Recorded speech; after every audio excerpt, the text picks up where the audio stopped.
Good morning. Today I am going to explain about partner capital account. Partner capital account is most important account after revaluation account while we are preparing admission of partner, retirement of partner, death of partner. Partner capital account is a nature of personal account because debit the receiver, credit the giver, the rule of personal account. On the basis of this rule, partner capital account is prepared. When we prepare partner capital account, it has two sides. One is credit side, it means plus, यानी कि credit side जो भी item जाएगा partner capital को increase करेगा, and debit side it means minus, यानी कि debit side partner capital का वो side होता है जो उसके amount को decrease करता है, reduce करता है. तो अभी मैं आपके सामने जो एक्सप्लेनेशन रखूंगा वो क्रेडिट साइड्स के लिए रखूंगा, जिसमें सबसे पहले वो आइटम आएंगे जो पार्टनर कैपिटल को प्लस करता है. तो स्टार्ट करते हैं. Item number 1, opening balance. Opening balance के लिए we use by balance BD for old partner. अगर यहां पे कोई न्यू पार्टनर होता है, when new partner bring capital in cash, we do not use buy balance BD, we use buy cash account because journal entry is cash account debit to new partner capital. So on the basis of this journal entry, the ledger account buy cash or buy bank as per as question concern. Then general reserve. General reserve is a part of profit. It will be distributed amongst the existing partner in old ratio. यानी कि ABC existing partner है तो ABC में ही बटेगा, D को नहीं मिलेगा. Then PL account credit balance. PL account credit balance ये भी पार्टनर कैपिटल के क्रेडिट में आता है. It will also distributed amongst the old partner in old ratio. When we talk about workman compensation reserve, तब यहां पे हम लोगों को थोड़ा ध्यान देना है, क्योंकि वर्कमैन कॉम्पनसेशन रिजर्व के ऊपर कुछ एडजस्टमेंट हो सकता है. पॉइंट टू बी नोटेड, कुछ एडजस्टमेंट हो सकता है. क्या एडजस्टमेंट हो सकता है? जब देयर इज नो क्लेम, यानी कि एडजस्टमेंट में वर्कमैन कॉम्पनसेशन रिजर्व के ऊपर किसी भी तरह का कोई क्लेम नहीं है, then total amount will be distributed amongst the partner. जैसे कि सपोज 9000 है, पूरा का पूरा 9000 पार्टनर में बढ़ जाएगा. नेक्स्ट कंडीशन लेते हैं, जब वर्कमैन कॉम्पनसेशन पे क्लेम है 3000 का, तो अब इस कंडीशन में आप सभी को सबसे पहले 9000 से 3000 को डिडक्ट करना है. रिमेनिंग जो 6000 बचेगा वो पार्टनर के बीच में डिस्ट्रीब्यूट होगा इन ओल्ड रेशियो. इसके लिए हम लोग वर्ड क्या यूज करेंगे? बाय वर्कमैन कॉम्पनसेशन रिजर्व, क्योंकि पार्टनर कैपिटल के क्रेडिट साइड का भी हम बात कर रहे हैं, तो by workman compensation reserve. Workman compensation का जो थर्ड कंडीशन आता है, जब claim is excess then reserve, यानी कि रिजर्व आपका 9000 है और क्लेम 12000 है, तो 3000 जो एक्सेस हम लोगों का लॉस हो रहा है वो पार्टनर कैपिटल में नहीं आएगा, वो रीवैल्यूएशन अकाउंट के डेबिट में आएगा. क्योंकि रीवैल्यूएशन अकाउंट मेंटेन करता है लायबिलिटी इंक्रीज और डिक्रीज, तो यहां पे लायबिलिटी हम लोगों का इंक्रीज हो गया. हम लोगों के पास फंड था बैलेंस शीट में 9000, एडजस्टमेंट में मेरा क्लेम कितना है 12000, तो 3000 से हमारा क्लेम बढ़ा और ये 3000 रीवैल्यूएशन अकाउंट के डेबिट में जाएगा.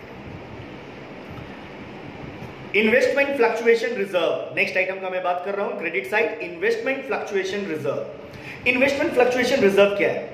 मार्केट में जब हम लोग इन्वेस्ट करते हैं, when a businessman invested their surplus money into the market, so nobody can say the amount of investment will remain the same और कांस्टेंट.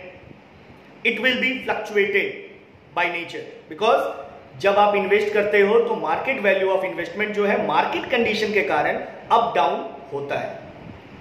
तो इस कंडीशन में जब मार्केट वैल्यू ऑफ इन्वेस्टमेंट आपका डाउन होता है तो उसके लिए बनाया जाता है इन्वेस्टमेंट फ्लक्चुएशन रिजर्व. अब इसके ऊपर रूल को जान ले. Normally investment fluctuation reserve partner के बीच में बांटा जाता है, ओल्ड पार्टनर के बीच में ओल्ड रेशियो में, और we can say existing partner के बीच में एग्जिस्टिंग रेशियो में. इसके लिए हम लोग क्या लिखते हैं? By investment fluctuation reserve. लेकिन सपोज कि मार्केट वैल्यू ऑफ इन्वेस्टमेंट आपका डाउन हुआ, फ्लक्चुएशन रिजर्व 18000 था. Point to be noted, fluctuation reserve 18000 था और मार्केट वैल्यू आपका गिर गया 10000 से, तो रिमेनिंग 8000 ही पार्टनर के बीच में बटेगा. लेकिन अगर मार्केट वैल्यू ज्यादा गिर गया तब ये जो एक्सेस हुआ ये जाएगा रीवैल्यूएशन अकाउंट में। फॉर एग्जांपल ध्यान से सुनेंगे, 18,000 फ्लक्चुएशन रिजर्व में था, 22,000 मेरा मार्केट वैल्यू गिर गया, तो 22,000 से 18,000 को माइनस करेंगे, 4,000 का जो लॉस हुआ वो कहां जाएगा? Revaluation account debit. इसके बाद नेक्स्ट आइटम में आते हैं। नेक्स्ट आइटम है आपका premium of goodwill. When a new partner bring goodwill in cash, point to be noted, when new partner bring goodwill in cash, we pass premium of goodwill account debit. तो premium of goodwill account debit to sacrificing partner. तो ये जो premium of goodwill का पैसा है ये केवल sacrificing partner में बटेगा। यहां पे कहीं पे मैं नहीं बोल रहा हूं कि सारे ओल्ड पार्टनर में, ये उसी पार्टनर को मिलेगा जिसको न्यू पार्टनर आने से अपने प्रॉफिट में लॉस होता है, सैक्रिफाइस करना पड़ता है।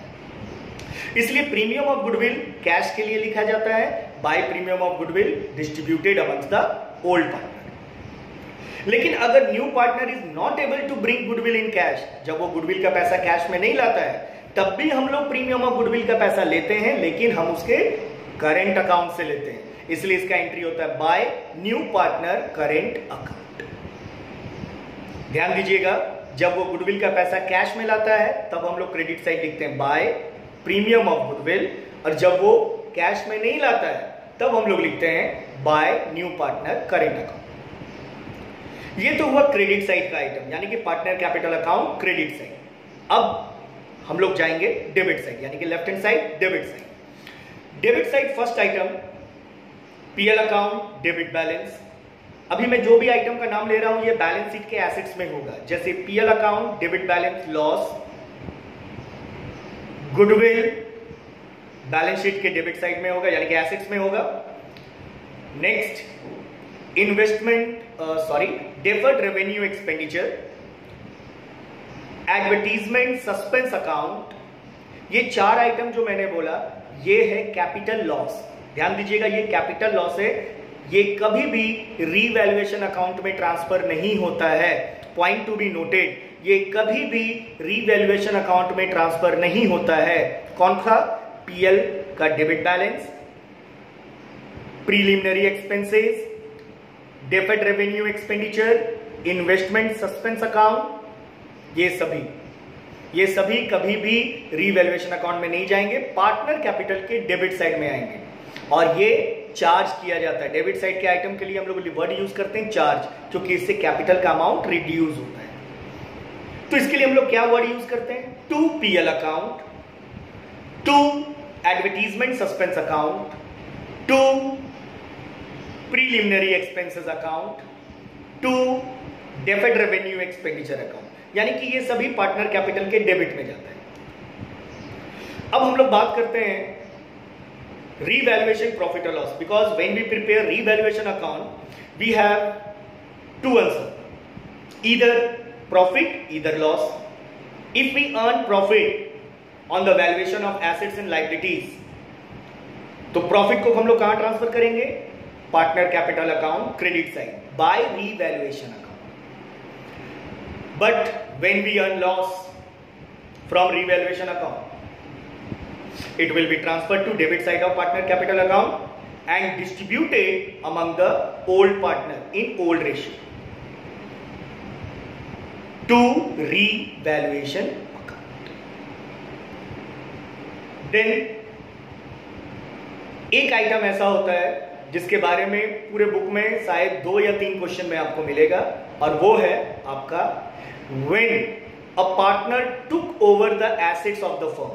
It means अगर कोई पार्टनर XYZ में से कोई एक बोलता है कि फर्नीचर हम ले ले रहे हैं, प्लांट एंड मशीनरी हम ले ले रहे हैं, when a partner took over the firm assets, firms का एसेट्स ले लेता है, तब इस कंडीशन में पार्टनर का कैपिटल के डेबिट में एंट्री करेंगे और एंट्री होगा टू फर्नीचर। जर्नल एंट्री होना चाहिए X capital account debit to furniture. अगर एक्स और वाई दोनों मिलकर ले रहा है तो X capital account debit, Y capital account debit to furniture. तो कॉमन सेंस लगाना है कि क्या एसेट्स टेक ओवर करने से पार्टनर का कैपिटल इंक्रीज होता है या डिक्रीज होता है? आंसर है डिक्रीज होता है। अगर डिक्रीज होता है तो ये पार्टनर कैपिटल के डेबिट में जाएगा और हम लोग लिखेंगे टू फर्नीचर या टू प्लांट इन्वेस्टमेंट। अब क्रेडिट का सारा आइटम हो चुका है, डेबिट का सारा आइटम हो चुका है, तो फाइनली जो अब निकलेगा वो निकलेगा closing balance. Closing balance credit का टोटल करेंगे, क्रेडिट के टोटल से डेबिट के टोटल को माइनस करेंगे, आंसर आएगा to balance CD, to balance carried down. It is a final answer. It means ये जो क्लोजिंग बैलेंस है यही आपका रिवाइज बैलेंस शीट में जाएगा। यानी कि जब न्यू पार्टनर का एडमिशन होता है उसके बाद हम लोग रिवाइज बैलेंस शीट बनाते हैं और ये रिवाइज बैलेंस शीट में ये आइटम जाता है। होप कि आप लोगों को मेरा एक्सप्लेनेशन समझ में आया हो। इसके बेसिस पे मैंने एक और वीडियो भी डाला है जो फॉर्मेट के रूप में है, आप लोग उस फॉर्मेट को भी देखेंगे। मेरा ये एक्सप्लेनेशन सुनने के बाद आप लोगों को बेटर समझ में आएगा। Thank you.